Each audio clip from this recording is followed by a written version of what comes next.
आप सभी को नमस्कार। उम्मीद करता हूं आप सब बहुत अच्छे से होंगे और आप सबकी तैयारी भी विधिवत सही दिशा में चल रही होगी। तो आज हम आप सबके समक्ष उपस्थित हुए हैं एक नए कार्यक्रम को लेकर, और ये कार्यक्रम हमारा है कि मध्य प्रदेश राज्य विशेष के प्रत्येक जिले के बारे में हमें अध्ययन करना है। प्रत्येक जिले के बारे में डिटेल से हमें जानकारी करनी है। तो मध्य प्रदेश राज्य विशेष के अध्ययन के क्रम में आज हम देखने वाले हैं सर्वप्रथम किसी एक संभाग के बारे में चर्चा करेंगे। और सर्वप्रथम जब संभाग की बात आती है तो हम संभाग में सर्वप्रथम जो है आज हम जो बात करने वाले हैं वो मध्य प्रदेश राज्य विशेष के जबलपुर संभाग की बात करने वाले हैं।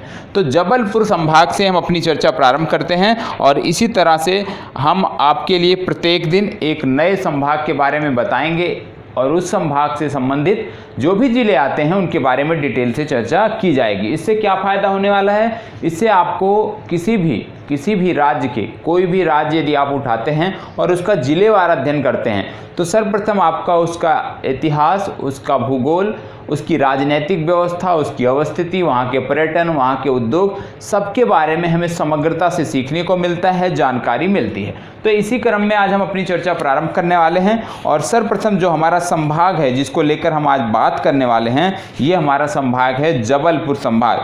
और जबलपुर संभाग के अंतर्गत आज जो हम बात करेंगे वो हमारे हैं कौन कौन से जिले? जबलपुर, कटनी, सिवनी, नरसिंहपुर, बालाघाट, मंडला, छिंदवाड़ा और डिडोरी। जबलपुर के अंतर्गत 8 जिले आते हैं जबलपुर संभाग के अंतर्गत। और इस संभाग में हम जो आज बात करने जा रहे हैं वो हम बात करेंगे जबलपुर की। तो जबलपुर से संबंधित क्या प्रश्न बन सकते हैं आपकी परीक्षा में, जबलपुर किस प्रकार से आपकी परीक्षा के लिए महत्वपूर्ण है, इन सभी प्रश्नों का उत्तर आज के इस वीडियो के माध्यम से आपको मिल जाएगा। तो सबसे पहले जब बात आती है किसी जिले की तो इसकी अवस्थिति देखते हैं कि जबलपुर अवस्थित कहाँ पे है, जबलपुर की अवस्थिति कहाँ पे है। तो जबलपुर की यदि अवस्थिति के बारे में देखें तो जबलपुर मध्य प्रदेश के पूर्वी भाग में स्थित एक जिला है। अब जो भी हम जिला पढ़ाएंगे हम विधिवत पढ़ाते जाएंगे, लेकिन आपका सिर्फ एक होमवर्क होगा, क्या होगा कि जो भी जिला हम पढ़ाएंगे आपको बताना रहेगा कि उस जिले की कोई अन्य प्रदेश से सीमा लगती है या उसके चारों तरफ जो भी जिले स्थित है। मतलब जैसे जबलपुर की बात कर रहे हैं तो जबलपुर की सीमा जिन जिलों से लगती है या यदि किसी प्रदेश से लगती है तो उस प्रदेश का नाम आप कमेंट बॉक्स में बताएंगे। प्रत्येक दिन का यह आपका होमवर्क होगा कि जिस जिले के बारे में हम बताएंगे उस जिले की अवस्थिति आप हमें कमेंट बॉक्स में बताएंगे। बाकी सारी चीज़ें हम प्रारंभ करेंगे, लेकिन आपको क्या करना है आज के इस कार्यक्रम के बारे में थोड़ा सा आपको भी रिव्यू देना है कि ये कार्यक्रम कैसा है जो आप सबके लिए सोचा गया है। और यदि अच्छा लगे तो प्लीज़ आप बताइएगा, इस कार्यक्रम को हम निरंतर जारी रखेंगे। तो सर्वप्रथम जब जबलपुर की बात आती है, जबलपुर जिले की बात आती है, अब हम जबलपुर जिले से पहुंच गए, जबलपुर संभाग से हम जबलपुर जिले पर आ गए हैं और जबलपुर जिले के बारे में हम देखने वाले। जबलपुर जिले की बात करें यदि हम देखें जबलपुर की तो क्या देखने को मिलती है, इसकी जनसंख्या कितनी है? 24,60,714 24,07,714 ये यहाँ की जनसंख्या है। कहाँ की? जबलपुर की। तो जबलपुर की जनसंख्या हो गई 24,60,714। क्षेत्रफल की बात करें तो जबलपुर का जो क्षेत्रफल है वो 5,210 वर्ग किलोमीटर क्षेत्रफल में विस्तारित है। जबलपुर का कुल क्षेत्रफल 5,210 वर्ग किलोमीटर है। अब बात आती है साक्षरता की। साक्षरता की जब बात करें जबलपुर में साक्षरता की तो जबलपुर मध्य प्रदेश का, संपूर्ण मध्य प्रदेश का सर्वाधिक पुरुष साक्षरता वाला जिला है। मतलब सबसे ज़्यादा पुरुष साक्षरता कहीं देखने को मिलती है मध्य प्रदेश में तो जबलपुर में देखने को मिलती है और इसका प्रतिशत है 91.40, 91.40% यहाँ की साक्षरता है, पुरुष साक्षरता है किसकी? जबलपुर जिले की। इसके बाद आता है सबसे साक्षर जिला कौन सा है। तो आपको बता दूं कि ये जो हमारा जबलपुर जिला है ये पूरे मध्य प्रदेश में सबसे साक्षर जिला है और इसकी साक्षरता का दर, पुरुष और महिला ओवरऑल साक्षरता का दर है 82.5%, लेकिन पुरुष साक्षरता का दर है 91.40%। तो 2 पॉइंट यहाँ से मिले। फिर यदि हम देखें तो जनसंख्या की दृष्टि से यह दूसरा सबसे बड़ा जिला है। मध्य प्रदेश का दूसरा सबसे बड़ा जिला जो जनसंख्या की दृष्टि से है तो कौन सा है, हमारा जबलपुर है। यहाँ पे हम जनसंख्या घनत्व की बात करें तो 472 व्यक्ति पर वर्ग किलोमीटर यहाँ का जनसंख्या घनत्व है। मतलब 1 वर्ग किलोमीटर के अंतर्गत जबलपुर में 472 लोग रहते हैं, 472 लोग निवास करते हैं। इसके बाद बात आती है कि जबलपुर को और किन नामों से जानते हैं। तो जबलपुर जैसा कि है, आप जानते हैं कि प्रत्येक ज़िले में कुछ ना कुछ ऐसे उद्योग धंधे पाए जाते हैं या कुछ ना कुछ ऐसी सामग्रियां मिलती हैं जिससे उसकी पहचान बनती है, उसकी एक अलग पहचान होती है। जैसे आगरा देख लीजिए यूपी में, तो उसकी पहचान कैसे है, ताजमहल से उसकी पहचान होती है। इसी प्रकार जबलपुर को क्या कहते हैं, जबलपुर को बोलते हैं संस्कार राजधानी। मध्य प्रदेश की संस्कार राजधानी किसको बोलते हैं, जबलपुर को बोलते हैं। इसको आम्र जिला भी बोलते हैं। दूसरी सबसे महत्वपूर्ण बात क्या है कि देश का प्रथम विकलांग पुनर्वास केंद्र जो है कहाँ पर स्थित है, ये भी जबलपुर में स्थित है। ये आपको पता होना चाहिए, बहुत ही महत्वपूर्ण है। देश की बात हो रही, प्रदेश की नहीं हो रही। देश का प्रथम विकलांग पुनर्वास केंद्र जो है वो भी हमारा जबलपुर में स्थित है। और आपको बता दूं, पश्चिम मध्य रेलवे जो है हमारा, आप जानते हैं भारत में टोटल जो रेलवे जोन है वो हो गए हैं 18, और 18वां जो रेलवे जोन हमारा बना था वो हमारा बना था साउथर्न कोस्ट रेलवे, दक्षिण तट रेलवे। और दक्षिण तट रेलवे का जो मुख्यालय है वो विशाखापट्टनम में है। तो टोटल 18 रेलवे जोन हैं और उन्हीं 18 रेलवे जोन में से पश्चिम मध्य रेलवे भी एक है। और इस पश्चिम मध्य रेलवे का जो मुख्यालय है वो कहाँ पर है, जबलपुर में है। ये भी अक्सर पूछा जाता है। और आपको बात कर रहे हैं जब हम रेलवे की, तो आपको बता दें कि रेलवे का एक प्लान है, बोलते हैं plan B. Plan B, B means मधुमक्खी। तो प्लान बी जो है ये अक्सर पूछा गया है और पूछा जा सकता है कि जो प्लान बी है ये किस रेलवे जोन से संदर्भित है। तो जो हमारा प्लान बी है ये संदर्भित है नॉर्थ ईस्ट फ्रंटियर रेलवे से। और नॉर्थ ईस्ट फ्रंटियर रेलवे ने क्या किया है प्लान बी के अंतर्गत, प्लान बी के अंतर्गत इन्होंने हाथियों को बचाने का प्रयास किया है। मतलब जो रेलवे ट्रैक है उसके दोनों किनारे क्या किया जाएगा, साउंड लगाए जाएंगे और उस साउंड में मधुमक्खियों की आवाज़ को सुनाई देगी जब ट्रेन आने वाली होगी। इससे क्या होगा, हाथी जो हैं क्योंकि वो मधुमक्खियों से डरते हैं तो क्या होगा, रेलवे ट्रैक पर नहीं आएंगे और हाथियों की जान बचाई जा सकेगी। उनको बेहतर, एक प्रकार से देखें तो बेहतर ढंग से रेलवे ट्रैक से सुरक्षित किया जा सकेगा। तो प्लान भी इसके लिए है, ये भी इसी को हमने यहाँ से जोड़ के देख लिया। राज्य का एकमात्र कृषि अभियांत्रिकी जो महाविद्यालय है वो कहाँ पर है, जबलपुर में स्थित है। ठीक है। इसके बाद यदि हम बात करें पर्यटन स्थल की, जबलपुर में कैसा पर्यटन है, कौन कौन से ऐसे स्थल है जहाँ पे पर्यटक आते हैं। तो आप जानते हैं जबलपुर के जो जलप्रपात हैं, सबसे पहले जलप्रपातों की बात होती है क्योंकि यहाँ के जो जलप्रपात हैं वो देखा जाए तो वैश्विक पहचान बनाकर रखे हैं और बहुत सारे विदेशी टूरिस्ट भी यहाँ पर आते हैं। जो मध्य प्रदेश में विदेशी टूरिस्ट जाते हैं वो ज़्यादातर, उनमें से ज़्यादातर जबलपुर अवश्य जाते हैं। अब जबलपुर की बात करें, जो पर्यटन स्थल है उसकी बात करें तो यहाँ पे है 64 योगिनी मंदिर, पिसनहारी की मठिया, पीजनहरि जैन तीर्थ। ये महत्वपूर्ण है, पूछा गया है कि पीजनहरि जैन तीर्थ कहाँ पर स्थित है, तो जबलपुर में स्थित है। इसके बाद आता है गुप्तकालीन विष्णु मंदिर। जो गुप्तकालीन विष्णु मंदिर है ये कहाँ पे स्थित है, तिगवा में स्थित है, तिगवा में। और आप जानते हैं कि जैसे इतिहास में किस तरह से पता चलता है कि कौन सा शासक यहाँ पे था या कौन सा राजा यहाँ पे रह चुका है, किस तरह की यहाँ की शासन व्यवस्था थी, ये कैसे पता चलता है, जब वहाँ पे कुछ अवशेष मिलते हैं, सिक्के मिले या कोई ऐसा साक्ष्य मिले जैसे शिलालेख होता था, तो उससे क्या होता था, संबंधित राजा के बारे में जानकारी मिलती थी कि इस राज्य का, यदि यहाँ पे इस तरह का कुछ भी अवशेष मिला है, निश्चित रूप में इस तरह का यहाँ पे राज्य रहा होगा, कोई ऐसा व्यक्ति था जो इनसे संदर्भित था, इसने यहाँ पे शासन किया है। तो जब हम देखते हैं गुप्तकालीन विष्णु मंदिर, तो यहाँ से क्या पता चलता है कि गुप्तकालीन विष्णु मंदिर तिगवा में है, मतलब इस वंश का शासन भी मध्य प्रदेश में रहा होगा। दूसरी बात आती है दुर्गावती समाधि। दुर्गावती समाधि भी कहाँ पर है, इसके अंतर्गत जबलपुर के अंतर्गत बरेला में है। और एक यहाँ पे बहुत ही महत्वपूर्ण है रानी अवंतीबाई बांध, जिसको बोलते हैं वर्गी बांध। तो बरगी बांध जिसको हम बोलते हैं रानी अवंतीबाई बांध, ये कहाँ पे है? नर्मदा नदी पर है, ये भी आपको पता होना चाहिए। तो बरगी बांध सबको पता होता है, लेकिन आपको इसका दूसरा नाम भी याद रखना है, क्या? रानी अवंतीबाई बांध। बरगी गांव में है, इसलिए इसको बरगी बांध भी बोला जाता है। नर्मदा नदी पर स्थित है। और नर्मदा की जब बात आती है तो आपको बता दो कि महात्मा गांधी की अस्थियां भी यहीं पे प्रवाहित की गई थी, मतलब नर्मदा नदी में प्रवाहित की गई थी। आगे यदि हम देखें तो आप जानते हैं, जैसे मैंने बोला कि जलप्रपात जबलपुर का बहुत ही, एक प्रकार से देखें तो इसकी विश्व स्तर पर अपनी अलग पहचान है।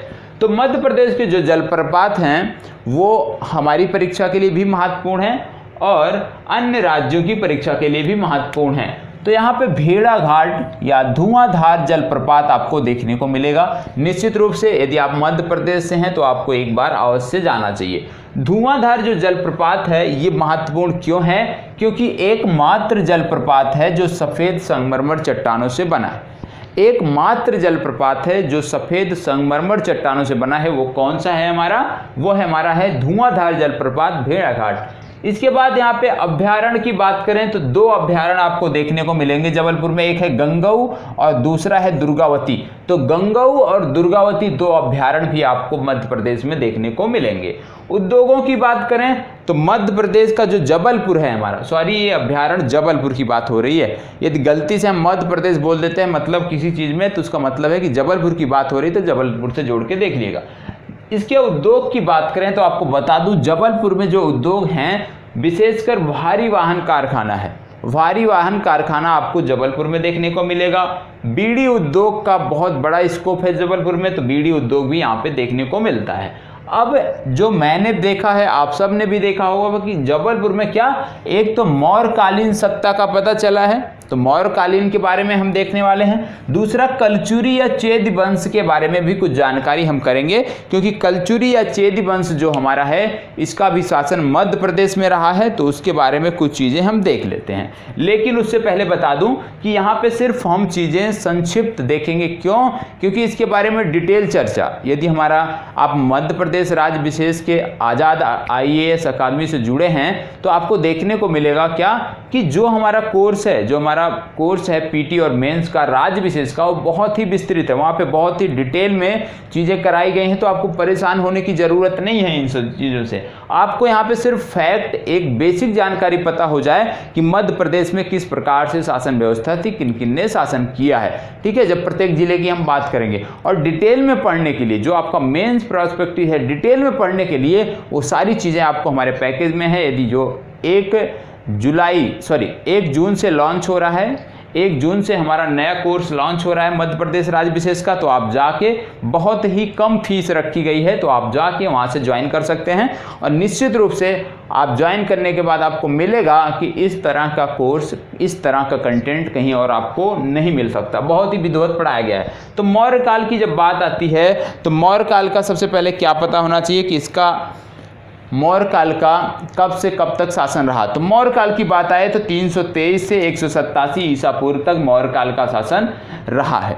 अब मध्य प्रदेश में जब बात आती है मौर्य काल में, मौर्य काल की बात मध्य प्रदेश के लिए क्यों आती है? क्योंकि यहाँ पे क्या मिला है, यहाँ पे एक मिला था लघु शिलालेख, और इसी लघु शिलालेख से पता चला है कि मध्य प्रदेश में मौर्यकालीन शासन रहा है। ये जो लघु शिलालेख है ये कहाँ पर है? रूपनाथ जबलपुर में है। इसके अतिरिक्त भी कई शिलालेख मिले हैं, जैसे गुर्जरा, सारोमारो। इस तरह के जो शिलालेख हैं जो अशोक से संदर्भित हैं, वो बताते हैं कि यहाँ पे मौर्य काल का शासन रहा है, उसके बारे में जानकारी हमें देते हैं। तो इसके बारे में भी हमें पता होना चाहिए। तो चलिए यदि हम देखें मौर्य काल के बारे में, तो मध्य प्रदेश राज्य विशेष के बारे में यदि हम देखें तो चंद्रगुप्त मौर्य के पुत्र बिंदुसार के समय अवंती जो प्रदेश था उसका कुमारा मात्र बोलते हैं, तो वो कौन था? अशोक था। तो चंद्रगुप्त मौर्य के शासनकाल में जो अवंती प्रदेश था उसका क्या था? चंद्रगुप्त मौर्य के पुत्र बिंदुसार के समय अवंती प्रदेश का कुमारा राज्य, या इसको बोलते हैं प्रमुख, बोलते हैं राज्य प्रमुख बोल सकते हैं, तो वो अशोक था। और जब अशोक था तो उसने अपने पिता की मृत्यु के पश्चात क्या किया? मगध का शासक बन गया। और जब अशोक मगध का शासक बना तो आप जानते हैं कि उसने बहुत सारे बहुत सारे विजयी कार्यक्रम, विजयी अभियान चलाए थे, राज विस्तार के कार्यक्रम उसने बहुत विधिवत चलाए थे। इन सब के बारे में आपको डिटेल में जो हमारा कोर्स है, विशेषकर इतिहास की यदि हम बात करें तो इसको रवि सर और शशि सर के द्वारा पढ़ाया गया है। तो बहुत ही डिटेल में चीज़ें पढ़ाई गई हैं, कुछ भी आपको यहाँ पे छूटेगा नहीं। तो इसमें क्या था कि अशोक को देवानाम प्रिय भी कहा जाता था, उसको एक उपाधि दी गई थी, देवानाम प्रिय की एक उपाधि भी अशोक को मिली हुई थी। इसके बाद आपने देखा होगा सिंघली, विशेषकर सिंघली जो परंपरा है उससे पता चला है कि अशोक का एक कार्यक्रम था, एक अभियान था और उज्जैनी जाते वक्त अशोक विदिशा में रुका था और वहीं पर उसने अपने एक श्रेष्ठी की पुत्री श्री देवी के साथ विवाह किया था। तो जो इस विवाह से जो उनके पुत्र और पुत्री जन्म लिए थे वो महत्वपूर्ण है आपकी परीक्षा के लिए। इनके पुत्र का नाम था महेंद्र और पुत्री का नाम था संघमित्रा। इनके अनेक कार्यक्रम हैं, इन्होंने भी बौद्ध धर्म के प्रसार में काफ़ी योगदान दिया है इन दोनों ने, महेंद्र और संघमित्रा ने, वो भी आप डिटेल में पढ़ेंगे। तो यहाँ पर सूक्ष्म रूप से देखने की ज़रूरत है कि किन किन राज्य वंशों का शासन मध्य प्रदेश में रहा है। और इसमें आप देखते हैं कि जो महत्वपूर्ण है वो क्या है कि मौर्य युगीन सम्राट अशोक के द्वारा निर्मित लघु शिलालेखों में निम्न का संबंध वर्तमान मध्य प्रदेश राज्य से था। कौन कौन से? रूपनाथ जबलपुर में है, गुर्जरा ये दतिया में है, सारो मारो ये सीहोर में है। इन सब का संबंध जो है मध्य प्रदेश से था, जिससे ये स्थापित हो जाता है, ये सिद्ध हो जाता है कि मध्य प्रदेश में अशोक का शासन था, मौर्यकालीन शासन मध्य प्रदेश में रहा है। ये उसके साक्ष्य हैं। इन्हीं साक्ष्यों के आधार पर हम मानते हैं कि मौर्य काल का शासन जबलपुर विशेष, क्योंकि जबलपुर में भी मिला है तो निश्चित रूप में जबलपुर भी उस भाग का हिस्सा था जो मौर्य शासन के अधीन था। दूसरा यहाँ पे साक्ष्य मिलता है कलचुरी या चेदी वंश के शासकों का। जो कलचुरी या चेद वंश के शासकों का अभिलेख जो जानकारी मिलती है कि इनका भी यहाँ पे शासन था, उसमें क्या था कि कोक्कल प्रथम, ये 850 ईस्वी के लगभग में इनका शासन था। और ये जो कोक्कल प्रथम थे इन्हीं को माना जाता है कि यही इस वंश के, इस राजवंश के प्रमुख थे, इन्हीं से ये राजवंश प्रारंभ हुआ था और सबसे प्रतापी राजा के रूप में भी कोक्कल प्रथम को जाना जाता है। और इनकी राजधानी जो कलचुरी या चेदी वंश था, हम क्यों इसको पढ़ रहे हैं? क्योंकि इसकी राजधानी त्रिपुरी या तेवर है जो हमारे जबलपुर से संबंधित है। तो आज हम इतिहास में जो भी कंटेंट देख रहे हैं निश्चित रूप से उसका कहीं ना कहीं जुड़ाव जबलपुर से हो रहा है। तो सिर्फ जबलपुर से जिसका जुड़ाव हो रहा है उसी को हम देख रहे हैं। यदि इनमें से किसी का जुड़ाव किसी अन्य जिले से होगा तो वहाँ पर भी जाके हम उस जिले से संबंधित जो जुड़ाव प्रदर्शित करते हैं, दर्शाते हैं, उनके बारे में हम बात करेंगे। तो कोक्कल प्रथम 850 ईस्वी में ये इनका राजवंश था और इनकी राजधानी त्रिपुरी या तेवर थी जो वर्तमान जबलपुर के अंतर्गत आती है, जबलपुर में मानी जाती है। और इस समय क्या था? इस समय एक राजशेखर नाम के, इनको लेखक बोल लीजिए या कवि बोल लीजिए, तो ये भी हुआ करते थे। इन्होंने क्या किया था? इन्होंने इस दौरान, इस कोक्कल प्रथम के कार्यकाल के दौरान, इस चेदी वंश के शासन के दौरान ये जो है वापस आए थे। कहाँ से? कन्नौज से वापस आकर यहाँ बसे थे।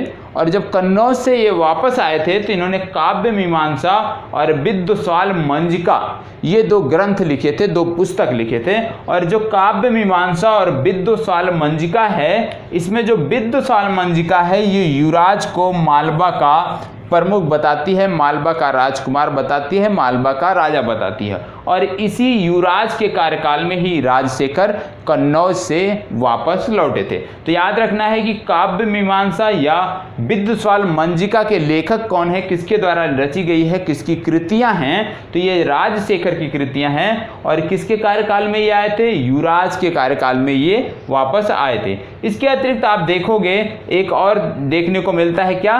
कर्णदेव। इसी राजवंश के एक और राजा का वर्णन देखने को मिलता है, उनका नाम है कर्णदेव। त्रिपुरी में भी इनका शासन था।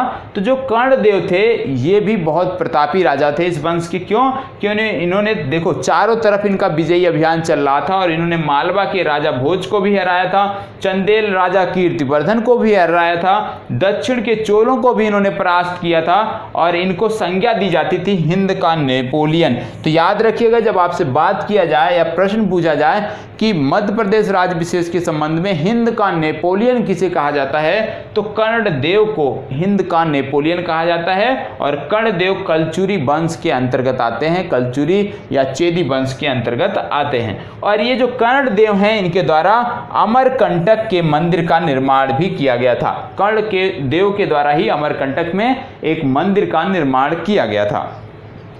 कुछ और विविध फैक्ट हैं उसके बारे में भी हमें पता होना चाहिए, तो उसको भी हम देख लेते हैं। यहाँ मैं बता रहा हूँ कि ज़्यादातर चीज़ें पीटी ओरिएंटेड है, क्योंकि डिटेल में आप जो हमारा कोर्स लेंगे उसमें सारी चीज़ें दी हुई हैं। अब बात करते हैं नर्मदा नदी की। नर्मदा नदी की चर्चा क्यों करते हैं थोड़ी सी, क्योंकि राजा हर्ष और पुलकेशिन द्वितीय बहुत अक्सर चर्चा में रहते हैं मध्य प्रदेश के संबंध में। तो हर्ष और पुलकेशिन द्वितीय के बीच एक युद्ध हुआ था, और जो ये युद्ध हुआ था ये कहाँ पे हुआ था, नर्मदा नदी के किनारे, नर्मदा नदी के तट पर हुआ था। तो अभी हाल ही में एक परीक्षा में, लगभग 3 से 4 महीने हो गए, एक परीक्षा में प्रश्न पूछा गया था कि हर्ष और पुलकेशिन के बीच, द्वितीय के बीच जो युद्ध हुआ था किस नदी के तट पर हुआ था, तो वो नर्मदा नदी के तट पर हुआ था। दूसरी बात आती है, आप जानते हैं भेड़ाघाट, तिलवारा घाट, यहाँ से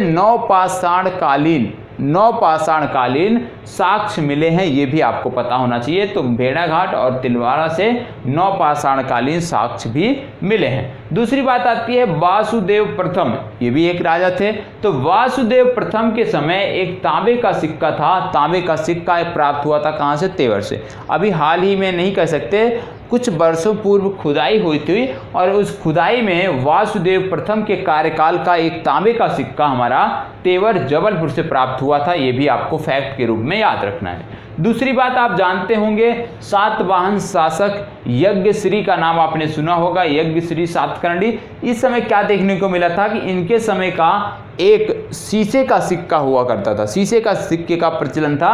तो ये जो शीशे का सिक्का था सातवाहन शासक यज्ञश्री के कार्यकाल का, ये भी कहाँ पे पाया गया था, त्रिपुरी में पाया गया था। और त्रिपुरी आप जानते हैं वर्तमान जबलपुर के अंतर्गत है।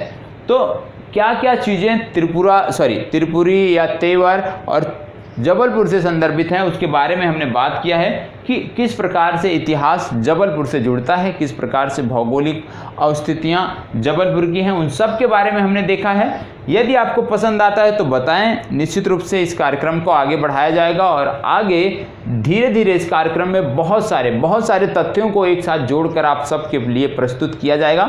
तो उम्मीद करता हूँ आप सबको अच्छा लगा होगा, और आप सब लाइक, शेयर और कमेंट अवश्य करेंगे।